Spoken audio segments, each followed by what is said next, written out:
हिंदू धर्मगुरु किसी व्यक्ति की मृत्यु के बजाय उसके जन्म का स्मरण करना ज्यादा पसंद करते हैं। जैसे अधिकतर हिंदू त्योहार किसी भगवान या देवता के जन्मोत्सव पर या फिर किसी दानव की मृत्यु पर हर्ष मनाया जाता है। मान्यता है कि भगवान के जन्म और दानव की मृत्यु दोनों से सकारात्मकता उत्पन्न होती है। ईसाई धर्म और इस्लाम में इसके बिल्कुल विपरीत होता है। ईसाई यीशु की मृत्यु का शोक गुड फ्राइडे के दिन मनाते हैं। अन्य दिन संतों की शहादत का स्मरण।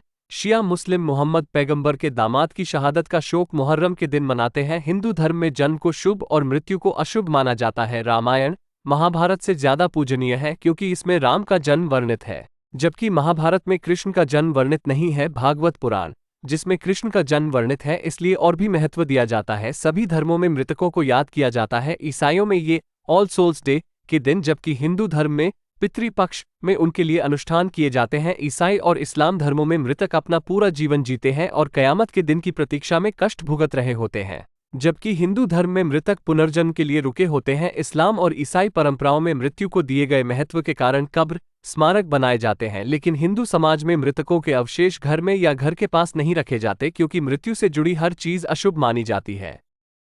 उत्तरकालीन हिंदू मठवासी परंपरा में किसी मृतक के शव को दफनाकर कब्र के ऊपर तुलसी का पौधा उगाया जाने लगा, लेकिन कब्र को पूजा नहीं जाता, दफनाने की जगह को चिन्हित किया जाता। संभवतः ये प्रथा बौद्धों से प्रभावित थी, जो अपने महान गुरुओं के दाह संस्कार के बाद दांत, बाल और हड्डियों जैसे अवशेष बचाकर रखते थे। जब मुसलमान राजा अपने लिए कब्र बनवाने लगे, तब कई हिंदू राजा भी दाह संस्कार की जगह को मंडप या छतरी बनाकर चिन्हित करने के निर्देश अपनी मृत्यु से पहले से ही देने लगे। राजस्थान में पाई जाने वाली यह प्रथा आधुनिक काल में भी अनेक हिंदू नेताओं की समाधियों के माध्यम से चलती आई है। शिया इस्लाम में इमाम हुसैन की कुर्बानी के 1400 साल बाद भी शोक मनाते हैं। यीशु को सूली पर चढ़ाए जाने के 2000 साल बाद भी कई ईसाई समुदाय इस घटना को अभिनीत करते हैं। इसके विपरीत शिव को स्मृति और मृत्यु का विनाशक कहा जाता है, क्योंकि विनाश हमें इतिहास से मुक्त कर शाश्वत आत्मा की खोज करने में सक्षम बनाता है।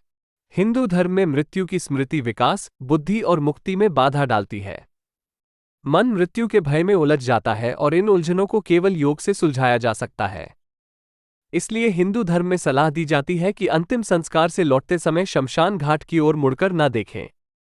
इसलिए दूसरे धर्मों की तुलना में हिंदू धर्म में ऐतिहासिक वृत्तांतों की जगह पौराणिक वृत्तांतों को अधिक महत्व दिया जाता है। हिंदू परंपरा में अतीत को भूलकर भविष्य पर ध्यान देना बेहतर माना जाता है। सूर्योदय की पूर्व दिशा शुभ, स्थिर और स्थायी ध्रुव तारे की उत्तर दिशा शुभ है। सूर्यास्त की पश्चिम दिशा और मृत्यु से जुड़ी दक्षिण दिशा अशुभ है। पश्चिमी देश इस प्रवृत्ति की अक्सर यह कहकर आलोचना करते हैं कि हिंदू धर्म मृत्यु को नकार रहे हैं, लेकिन हिंदुओं के लिए अतीत मृत्यु से जुड़ा है और मृत्यु हमारी मुक्ति में बाधा डालती है।